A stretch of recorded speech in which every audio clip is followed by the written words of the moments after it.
Hey guys, नमस्कार। आप सभी का पुनः एक बार स्वागत करता हूँ।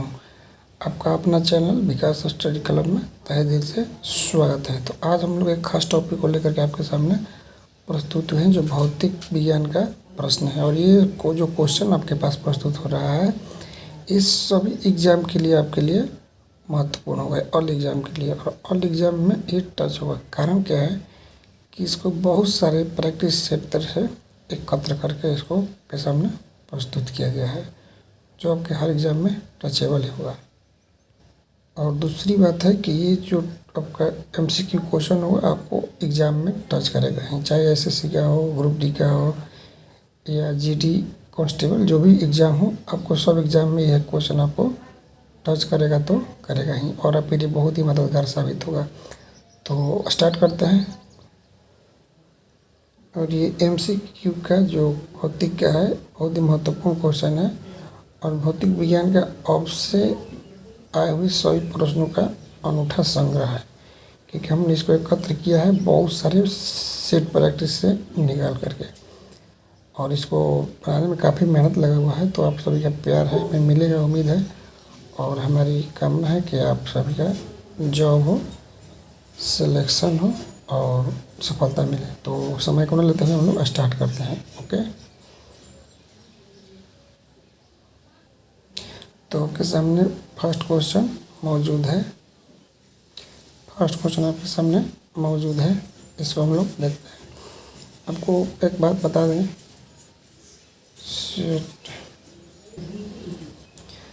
उम्मीद की ये सारे जो क्वेश्चन है भौतिक विज्ञान के, इन सारी परीक्षाओं से एकत्र किया हुआ है। जैसे यूपीएससी का होगा, पीसीएस, आईएएस, यानी इसमें जितना भी आपको दिख रहा है, इस सभी सेट से ये भौतिक विज्ञान के क्वेश्चन को छाट करके यहाँ पर हम लोग सेट किए हुए हैं।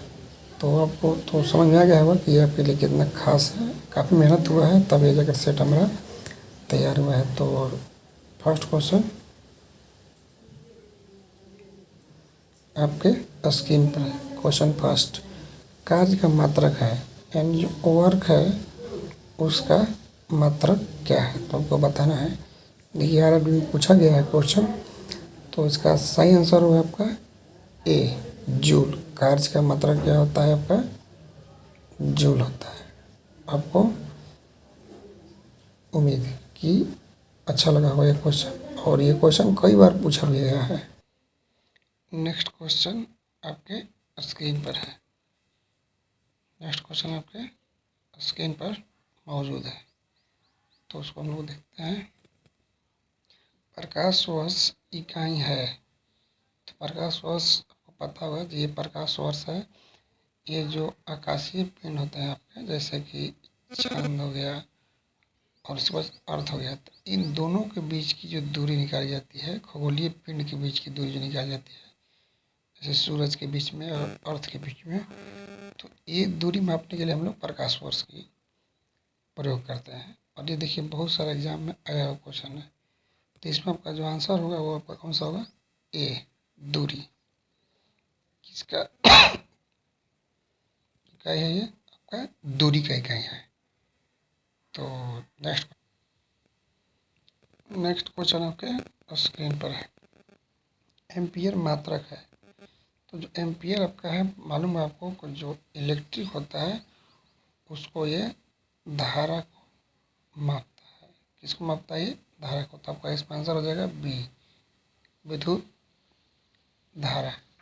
सॉरी, सी हो जाएगा इसमें आपका, विद्युत धारा। एम्पियर जो आपका है वो विद्युत धारा का यूनिट है, ऐसा यूनिट है ये। तो आपको अच्छा लग रहा है क्वेश्चन। अब चलते हैं नेक्स्ट क्वेश्चन पर, प्रोसीड करते हैं। नेक्स्ट क्वेश्चन आपके स्क्रीन पर है। निम्नलिखित में से समय का मात्रक नियत। आपको पता है समय का मात्रक क्या होता है? जैसे कि सप्ताह होता है, सेकंड होता है, दिन होता है, माह होता है, ये सब होता है। तो इसमें आपका जो पहला दिया है अधिवर्ष, बी चंद्रमा, सी प्रकाश वर्ष, इसमें कोई नहीं। तो अभी हम बताएं, इसमें आंसर आपका हो जाएगा सी, क्योंकि सी जो है समय का मात्रक नहीं है, ये आपका दूरी का मात्रक है। किसका मात्रक है? दूरी, जो खगोलीय दूरी को बताता है। तो आपको अच्छा से समझ में आ गया होगा। चलते हैं नेक्स्ट क्वेश्चन। आप लोग खुद इस क्वेश्चन को नोट कीजिए, कमेंट कीजिए। नेक्स्ट क्वेश्चन आपके स्क्रीन पर। पारसेक इकाई है। ए दूरी की, बी समय की, सी प्रकाश की चमक की, डी चुंबकीय बल की। तो आपको बताना है इसमें कौन सा। नेक्स्ट क्वेश्चन स्क्रीन पर है। पारसेक इकाई है। ए दूरी की, बी समय की, सी प्रकाश की चमक की, डी चुंबकीय। तो आपको बता दें कि जो पारसेक है अभी हमने पढ़ा था, जो प्रकाश वर्ष, उसी तरह का भी एक मात्रक है पारसेक। पारसेक उसका सबसे बड़ा इकाई है, जो ये भी क्या करता है, खगोलीय दूरी को मापता है। तो ये भी किसकी हो जाएगा आंसर आपका, ए दूरी का मात्रक है। किसका दूरी का, खगोलीय दूरी का भी, आकाशीय पिंड को भी माप। नेक्स्ट क्वेश्चन आपके स्क्रीन पर है। निम्नलिखित में से कौन सा एक सुमेलित नहीं है। ए डेसिबल ध्वनि की प्रबलता की, बी अशोषकती शक्ति की इकाई, सी समुद्री मील दूरी की इकाई, डी है सेल्सियस ऊष्मा की इकाई। तो आपको बता दें कि इसमें आपका ए जो है सही है। डेसिबल जो है ध्वनि को मापता है कि ध्वनि की तीव्रता क्या है। अशोषकती जो है वो पावर को मापता है, पावर शक्ति को। समुद्री मील है जो दूरी को मापता है, जो समुद्र की हम लोग दूरी है उसको समुद्री मील में मापते हैं। सेल्सियस आपका जो है इसमें गलत हो जाएगा, क्योंकि सेल्सियस ऊष्मा की नहीं है। सेल्सियस आपका तापमान का मात्रक है। किसका मात्रक है, तापमान का। जो हम लोग फीवर वगैरह मापते हैं वो सेल्सियस में मापते हैं। आ गया वो एक क्वेश्चन। नेक्स्ट क्वेश्चन को प्रोसीड करते हैं।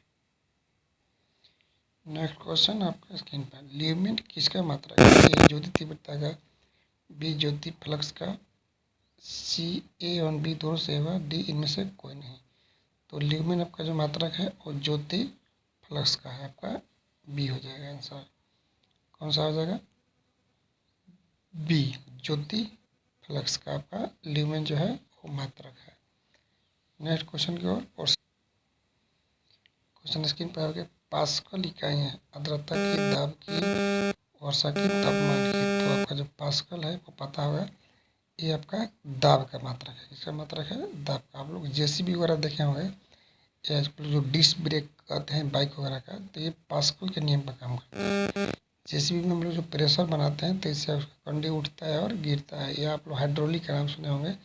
तो जो हाइड्रोलिक होता है वो आपके पास्कल के नियम पे ही काम करता है। एक प्रेशर बनाता है, प्रेशर से दाब उत्पन्न होता है, जिसमें लिक्विड भरा होता है।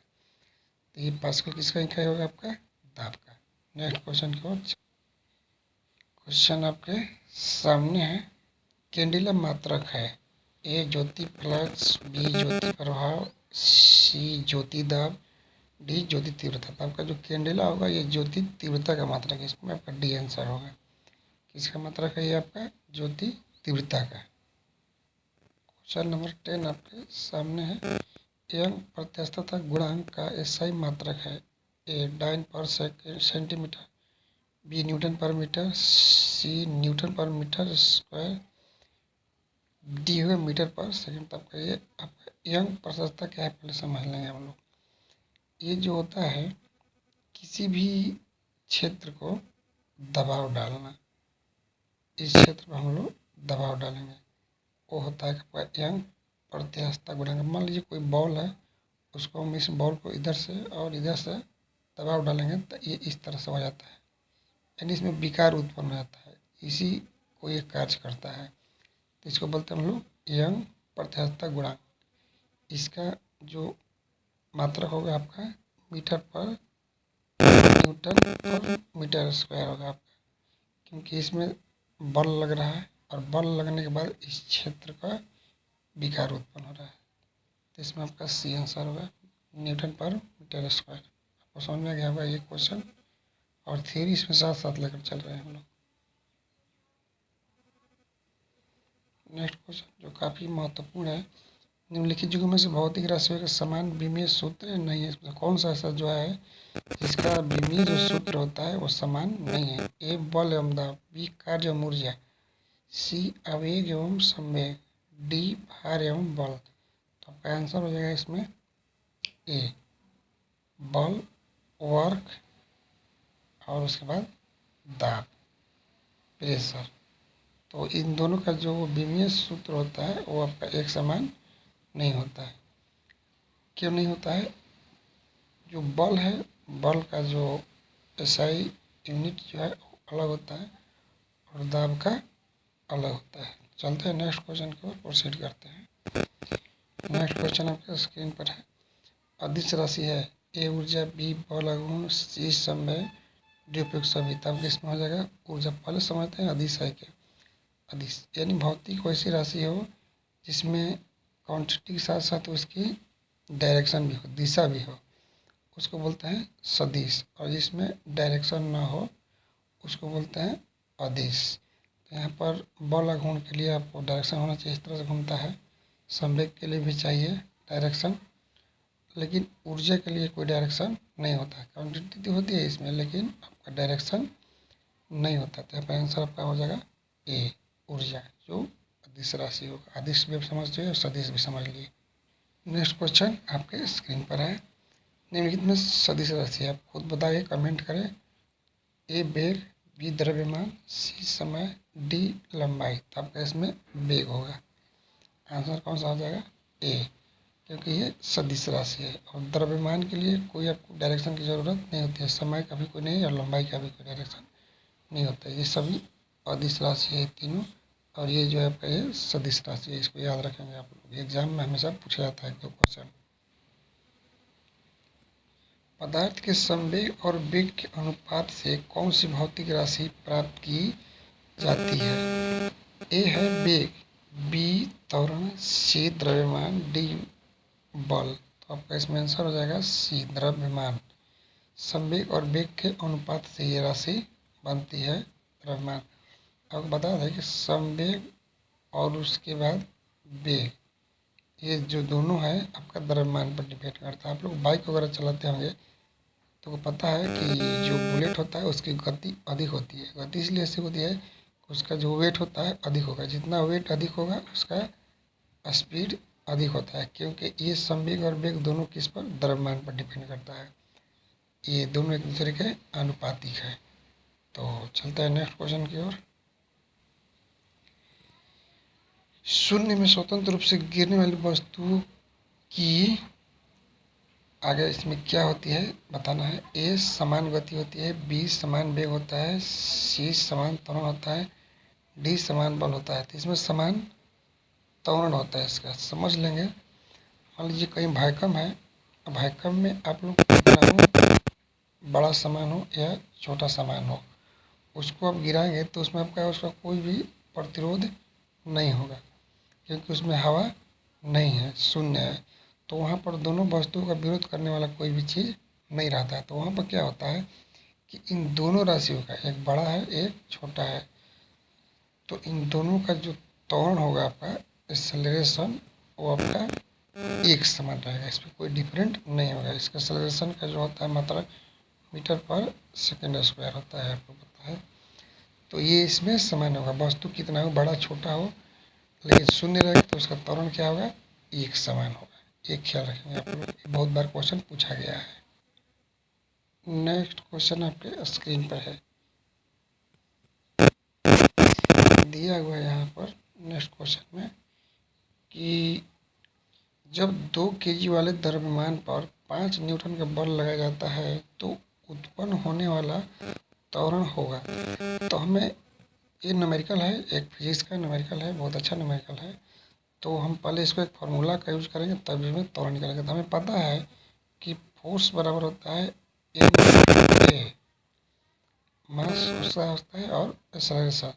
तो हमें निकालना है क्या? एक्सेलरेशन निकालना है, राइट। एक्सेलरेशन निकालना है तो इसको हम लोग बटा मिला देंगे, यानी एफ बाई आपका हो जाएगा एम, राइट। समझ में आ गया हमें आपको इस फार्मूला से। तो हमारा यहाँ पर दिया हुआ है एफ जो है आपका फोर्स, न्यूटन मात्रक होता है फोर्स का, 5 दिया हुआ है। जो एम है वेट, जिसको द्रव्यमान बोलते हैं, वो 2 केजी है। तो यहाँ पर 2 दे देंगे हम लोग, तो कट का जाएगा 2.5, 2.5। तो 2.5 हमारा इसमें जो होगा वो आंसर हो जाएगा आपका मीटर पर सेकेंड स्क्वायर आपका। तो यहाँ पर आपका जो दिया हुआ है मीटर पर सेकेंड स्क्वायर, वो आंसर हो जाएगा आपका 2.5 ए आपका आंसर हो जाएगा। मीटर देखिए दोनों सेम है, लेकिन यहाँ पे मीटर सेकंड दिया है, मीटर सेकंड स्क्वायर, तब मीटर सेकंड स्क्वायर का ये आंसर हो जाएगा। तो आपको समझ में आ गया होगा कि इस ट्रिग्नोमेट्री हम लोग कैसे बनाते हैं। ये फार्मूला का यूज करके हम लोग F बराबर एम ए निकालेंगे। राइट, आई होप कि समझ में आया होगा आपको। चलते हैं नेक्स्ट क्वेश्चन। नेक्स्ट क्वेश्चन आपका स्क्रीन पर है। किसी भी स्थिर या गतिशील वस्तु की स्थिति और दिशा में तब तक कोई परिवर्तन नहीं होता जब तक उस पर कोई बाह्य बल सक्रिय न हो। यह है न्यूटन का प्रथम नियम, न्यूटन का द्वितीय नियम, न्यूटन का तृतीय नियम, गैलीलियो का नियम। तो आपको बता दें कि ये जो कोई भी वस्तु की स्थिति होती है, मान लीजिए विराम में हो या गति में हो, तो ये गति में तब तक बना रहता है तब तक उस पर बाहरी बल, मान लीजिए पास बॉल है और ये बॉल रखा हुआ है, जब तक इस पर बॉल नहीं लगेगा तब तक ये आगे बढ़ेगा नहीं। या आगे बढ़ रहा है तो इसमें घर्षण ना हो या किस तरह का कोई रोक ना हो तो ये बॉल चलता रहेगा। तो ये आपका जो नियम है वो न्यूटन का प्रथम नियम पर काम करता है। ये होगा आपका, जिसको हम लोग जड़त्व का भी नियम बोलते हैं। राइट, ये आपका प्रथम नियम पर काम करता है। आई होप कि आपको समझ में आया होगा। ऐसे न्यूटन का प्रथम नियम आपको पता है, 3 नियम होता है। तो चलते हैं नेक्स्ट। प्रथम में होता है ये जड़त्व का नियम, दूसरा में होता है फोर्स का फार्मूला मिलता है F बराबर एम ए, और तृतीय नियम जो होता है रोधक प्रतिरोधक, यानी कि क्रिया और प्रतिक्रिया ओपोजिट होते हैं, एक दूसरे को दबाव डालते हैं। तो ये तीनों नियम है। चलते हैं नेक्स्ट क्वेश्चन की ओर। क्वेश्चन आपके सामने है, रॉकेट किस सिद्धांत पर कार्य करता है। ए ऊर्जा संरक्षण, बी बर्नौली प्रमेय, डी एवोगाड्रो परिकल्पना, और डी है आपका संवेग संरक्षण पर। तो पता है जो रॉकेट लॉन्च करता है तो रॉकेट आगे की तरफ बढ़ता है और उसका गैस पीछे की तरफ निकलता है। या बंदूक आप लोग देखे होंगे, बंदूक का जो फायर होता है तो ये पीछे की तरफ झटका मारता है। तो ये रॉकेट क्या होता है, रॉकेट से जो गैस निकलती है पीछे की तरफ, ये गैस पीछे भागती है बट धक्का इसको आगे देती है। और ये नियम आपको संवेग संरक्षण के आधार पर काम करता है। इसमें डी आपका आंसर होगा। ये किस पर काम करता है, आपका संवेग के संरक्षण पर। तो आप लोगों को अच्छा अगर लग रहा है तो लाइक कीजिए, सब्सक्राइब कीजिए चैनल को, हमारे साथ जुड़िए। और उम्मीद है कि आपको ये परीक्षा में बहुत हेल्प मिलेगा। और ये 1000 क्वेश्चन का सेट है। आपको उम्मीद है कि हम लोग अधिक से अधिक क्वेश्चन पर डे प्रोवाइड करें। और आप लोग पेन कॉपी लेकर इसको लिखिए, नोट कीजिए, या आप वीडियो को डाउनलोड कर लीजिए और उसको आप लोग प्रैक्टिस कीजिए ताकि आपको सफलता मिल सके। चलते हैं नेक्स्ट क्वेश्चन की। अश्व यदि एकाएक चलना प्रारंभ कर दे तो अश्वारोही के गिरने की आशंका का कारण है। मान लीजिए आप लोग देखे होंगे बाइक वगैरह चलाते हैं तो अचानक से अगर ब्रेक लगाते हैं तो व्यक्ति आगे की तरफ झुक जाता है, या अचानक से हम लोग बाइक चालू करके चलते हैं तो व्यक्ति तो अश्वारोही गिरने की संभावना अधिक होती है। बाइक आगे तरफ चले तो भी गिरते हैं और बाइक रुकता है तो हम लोग आगे तरफ झुक जाते हैं। तो ये आपका किस पर काम करता है। ये है जड़त्व गुण, बी द्रव्यमान का संरक्षण, सी विश्राम जड़त्व, डी गति का तीसरा नियम। तो अभी हमने कुछ क्वेश्चन पहले बताया है, जो न्यूटन का प्रथम नियम है, आपका जो प्रथम नियम है वो जड़त्व का भी नियम है। यानी वस्तु गति में है तो गति में रहेगी, अगर विराम में है तो विराम में रहेगी। तो ये आपका जो अश्व पर बैठा हुआ व्यक्ति है वो आपका विराम में है। अचानक जब चलेगा तो व्यक्ति पीछे की तरफ गिर सकता है, जैसे बाइक वगैरह में हम लोग अचानक चालू करते हैं।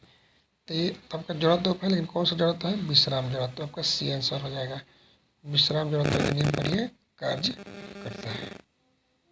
नेक्स्ट क्वेश्चन आपके स्क्रीन पर है, देखते हैं ये क्या कह रहा है।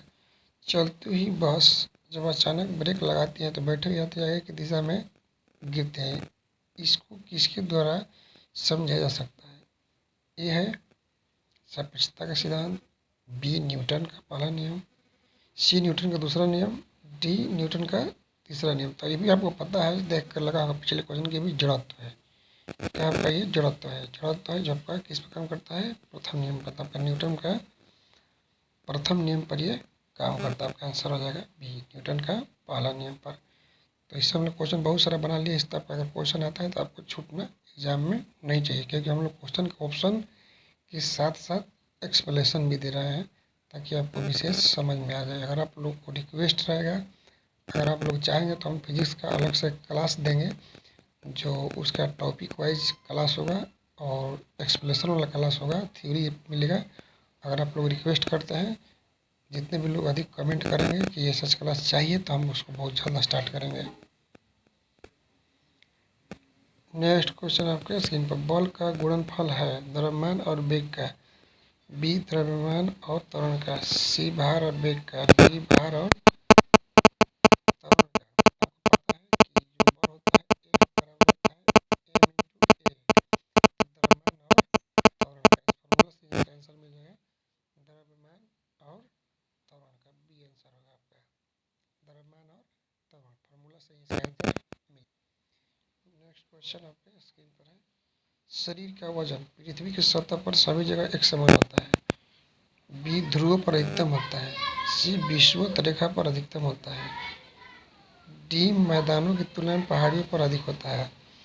तो आपको बता दें कि जो शरीर का वजन होता है वो पृथ्वी के गुरुत्वीय त्वरण पर डिपेंड करता है, यानी गुरुत्वाकर्षण बल पर ये काम करता है। आपको पता होगा कि पृथ्वी पर जो ये जी का वैल्यू होता है घटते बढ़ते रहता है। ऐसे तो हम लोग इसको 10 लेकर चलते हैं मीटर पर सेकंड स्क्वायर, और इसका मान आपको अर्थ पर हमेशा घटते बढ़ते रहता है, क्योंकि पृथ्वी गोल है और इसका जो रेडियस है हर जगह घटते रहता है और बढ़ते रहता है, इसकी ऊंचाई और गहराई को लेकर के। कारण क्या है कि हम लोग तो गोल मानकर चलते हैं, लेकिन ये पैराबोली है। कैसा है?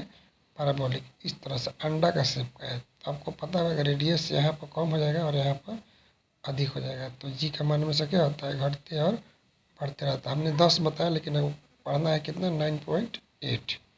जी का मान कितना पढ़ना है? 9.8 पढ़ना है, लेकिन मैक्सिमम हम लोग 10 लेकर चलते हैं। तो आपको पता है कि जो इसमें शरीर का वजन जो होगा आपका ध्रुव पर सबसे अधिक होगा। तो आंसर आपका हो जाएगा बी, ध्रुव पर सबसे अधिक होता है इसका वजन, राइट, क्योंकि वहाँ पर गुरुत्वीय वैल्यू आपका क्या होगा? अधिक हो जाएगा। तो चलते हैं नेक्स्ट क्वेश्चन की ओर। प्रोसीड के आपको एक्सप्लेनेशन समझ में आएगा। और इससे आपकी एक रिक्वेस्ट है कि सारे जो क्वेश्चन है सभी एग्जाम में आए हुए क्वेश्चन को हमने सेट किया है। सभी क्वेश्चन पर हम लोग गौर भी कर सकते हैं कि देखिए सर ने कहीं ना कहीं से पूछा गया है। तो ये रिपीटेड क्वेश्चन है, एग्जाम में बार बार पूछा गया है, ये बोर्ड के निगाह में है। आप लोग इसको पढ़ेंगे तो आपको उम्मीद है कि एग्जाम में बहुत टचेबल होगा। और लाइक सब्सक्राइब भी कीजिए, शेयर भी कीजिए अपने मित्रों को भी, ताकि उनको भी सफलता मिल सके। नेक्स्ट क्वेश्चन स्क्रीन पर, किसी मनुष्य का भार पृथ्वी पर यदि 600 न्यूटन है तो चंदना पर उसका भार क्या होगा? तो आपको बता दें कि पृथ्वी पर और चांद पर जाते हैं तब का वेट घट जाता है, पृथ्वी पर क्या होता है? बढ़ जाता है। तो मान लीजिए जो पृथ्वी पर और यहाँ पर जो अंतर है वो 1/6 का अंतर है। कितने का अंतर है? 1/6 का। कोई वस्तु अगर पृथ्वी से ऊपर जाता है तो 1/6 पर क्या हो जाएगा? कम हो जाएगा। तो मान लीजिए यहाँ पर वस्तु कितना है? 600 न्यूटन का है, तो हम लोग लिखेंगे यहाँ पर 1/6 गुणे 600, ये कट जाएगा आपका 100 में। तो वहाँ पर कितना आपका आंसर हो जाएगा? D, 600 Newton. ये याद रखेंगे कि चांद पर कोई भी व्यक्ति जाएगा तो उसका वजन कितना घट जाएगा? 1/6। इसमें आंसर आपका हो जाएगा 100 न्यूटन, क्योंकि ये 600 न्यूटन का है तो यहाँ पर कितना हो जाएगा? चांद पर 100 न्यूटन का। आई होप कि आपको समझ में आ गया होगा। तो अगर आपको अच्छा लग रहा है तो आप लोग कमेंट कीजिए, एक सुंदर सा कमेंट करके लिखिए, ताकि हमको लगे कि नहीं, हमारा जो प्रयास है वो अच्छा है, आप लोगों को समझ में आ रही हो। और हम लोग कोशिश करेंगे कि इसे बेहतर बेहतर क्वेश्चन आपको प्रस्तुत कराएं। क्वेश्चन फिर आपको अगला है जो न्यूमेरिकल से ही है, पृथ्वी की सतह पर किसी का भार 29.4 न्यूटन है तो उसका द्रव्यमान कितना है? यानी कहने का मतलब है कि कोई व्यक्ति इतना न्यूटन का है पृथ्वी पर, तो उसका द्रव्यमान क्या होगा? तो अभी हमने इसको एक फार्मूला का यूज करके हम लोग बनाएंगे। तो अभी हम एक फार्मूला, अभी इसके पहले हम लोग पढ़े थे कि एफ बराबर होता है एम ए। क्या होता है? एफ बराबर एम ए। और ये जो न्यूटन है आपका एफ है, और हमें एम क्या करना है? निकालना है। जी का मान पता नहीं है। तभी हमने बताया कुछ समय पहले क्वेश्चन कि पृथ्वी का जो जी होता है, या इसको हम ए भी बोलते हैं एक्सेलरेशन, इसका वैल्यू होता है 9.8। कितना होता है? 9.8 होता है। तो इस फॉर्मूला पर हम लोग इसको बैठाएंगे। हमें निकालना है क्या? एम निकालना है। तो ये हो जाएगा एफ बटा में ए, यानी आपको हो जाएगा एफ बाई ए हो जाएगा, बराबर हो जाएगा आपका क्या? एम। हमें एफ भी पता है और ए भी पता है। तो एफ कितना है? 29.4 बाई 9.8। इसको घटाएंगे हम लोग 3 टाइम्स में कट जाएगा आपका 3 बार में। तो यानी कहने का मतलब है उसका भार कितना हो जाएगा? 3 हो जाएगा। यहाँ पर 3 दिया हुआ है बी। आपको समझ में आ गया होगा। इस फॉर्मूला का हम लोग प्रयोग करके इसका आंसर निकालेंगे। तो आई होप कि बहुत अच्छा लग रहा है आपको। न्यूमेरिकल छोटे छोटे न्यूमेरिकल है जो आसानी से हम लोग बना पा रहे हैं, और इसको हम लोग सिंपल तरीके में समझाने की कोशिश कर रहे हैं। अगर अच्छा लग रहा है तो हम लोग सब्सक्राइब कीजिए, लाइक कीजिए और शेयर भी कीजिए अपने मित्रों को भी। और आपका प्यार रहा तो हम लोग बहुत अच्छे अच्छे क्वेश्चन बायो का भी लाएंगे, केमिस्ट्री का भी लाएंगे, और आगे बहुत सारे हम लोग जो सेट प्रैक्टिस है उसे हम लोग क्वेश्चन एकत्र कर रहे हैं। थोड़ा सा टाइम लगेगा, लेकिन आपका प्यार रहा तो हम उसको बहुत जल्द प्रस्तुत करेंगे आपके लिए। नेक्स्ट क्वेश्चन आपके स्क्रीन पर है। एक अंतरिक्ष यात्री पृथ्वी तल की तुलना में चंद्र तल पर अधिक ऊंचाई छलांग लगा सकता है। क्यों? क्योंकि ये है वो चंद्रमा पर भार हीनता होता है। बी, चंद्रमा पर कोई वातावरण नहीं है। सी, चंद्रमा पर गुरुत्वीय बल पृथ्वी की तुलना में अल्प अल्प है। डी, चंद्रमा पृथ्वी से छोटा है। तो आपको हमने बताया कि पृथ्वी पर किसी व्यक्ति का अगर भार है, वेट है, वो चांद पर जाने पर 1/6 हो जाता है, क्योंकि उसका गुरुत्वीय त्वरण जो है पृथ्वी की गुरुत्वीय त्वरण का 1/6 है। तो अगर वहाँ जाएगा तो उसका वेट घट जाएगा, भार कम हो जाएगा। तो भार कम होगा तो छलांग लगाने में उसको अधिक मदद मिलेगी। तो आपका आंसर कौन सा हो जाएगा? इसमें सी हो जाएगा। सी इसलिए हो जाएगा क्योंकि वहाँ गुरुत्वीय त्वरण पृथ्वी की गुरुत्वीय त्वरण की तुलना में कम है। राइट, समझ में आएगा क्वेश्चन आपको। चलते हैं नेक्स्ट क्वेश्चन की। नेक्स्ट क्वेश्चन स्क्रीन पर है। 1 किलोग्राम राशि का वजन है 1 न्यूटन, 10 न्यूटन, 9.8 न्यूटन और 9 न्यूटन। तो आपको पता है कि जो 1 kg होता है वो आपके 1 न्यूटन के बराबर होता है, और 1 न्यूटन जो होता है 9.8 एक्सेलरेशन के बराबर होता है। इसका आंसर उसमें होगा सी, 9.8।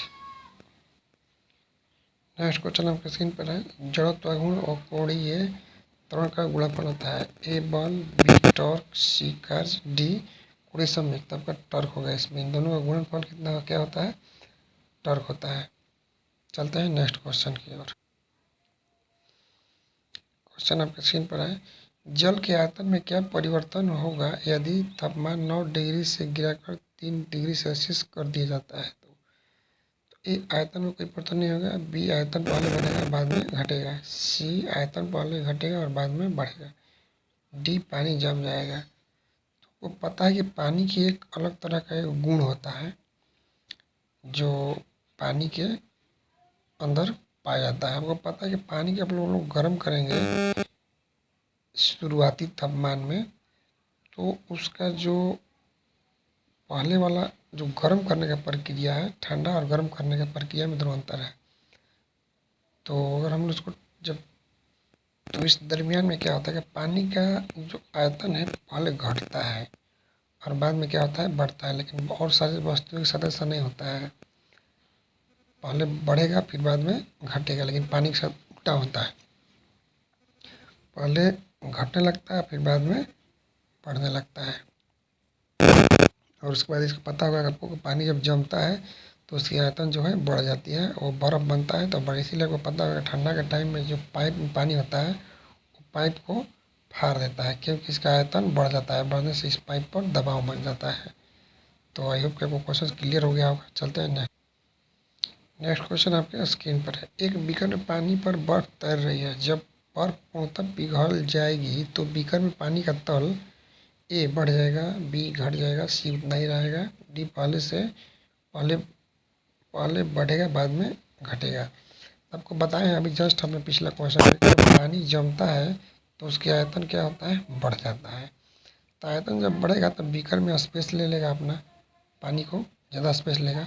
लेकिन पानी जब आपका गलता है तो आयतन में सिकुड़ जाता है। तो यानी कहने का मतलब है कि जितना पानी घटेगा उतना जगह वो ले लेगा, यानी पानी ना तो बढ़ेगा और ना ही घटेगा। ये पानी आपका जो क्या रहेगा, सेम रहेगा। आई राइट, समझ में आ गया होगा। और आप लोग शेयर सब्सक्राइब लाइक भी कीजिए, कमेंट भी कीजिए, सुंदर सा कमेंट कीजिए। और आपको बताइए कि और क्वेश्चन चाहिए, कितना कितना क्वेश्चन का सेट बनाए हम लोग, 100 क्वेश्चन का बनाए या 50 का या 30 का बनाए, तो आप लोग कमेंट करके जरूर बताइए। नेक्स्ट क्वेश्चन आपके स्क्रीन पर है। जब किसी बोतल में पानी भरा जाता है और उसे जमने दिया जाता है तो बोतल टूट जाता है, क्योंकि पानी जमने पर फैलता है, बोतल हिमांक पर सिकुड़ता है, बोतल के बाहर का तापमान अंदर से ज़्यादा होता है, पानी गर्म करने पर फैलता है। तो आपको भी हम बताएं कि जब पानी जमता है तो उसका आयतन जो होता है बढ़ जाता है। तो अभी हम बताएं पाइप वाला एग्जाम्पल, पाइप में जब बर्फ़ जमता है तो पाइप फट जाता है, क्योंकि दबाव बनाता है बाहर से, अंदर से प्रेशर बनाता है।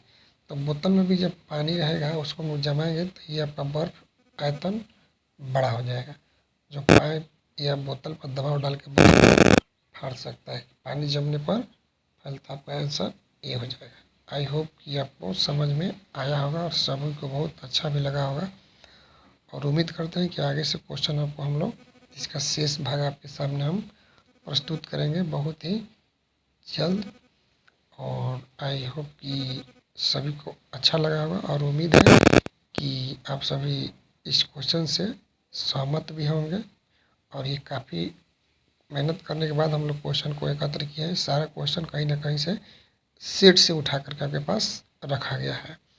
तो आप अपने मित्रों और सहयोगियों को भी शेयर कीजिए ताकि उनका भी सफलता निश्चित हो सके और आप भी सफल हो।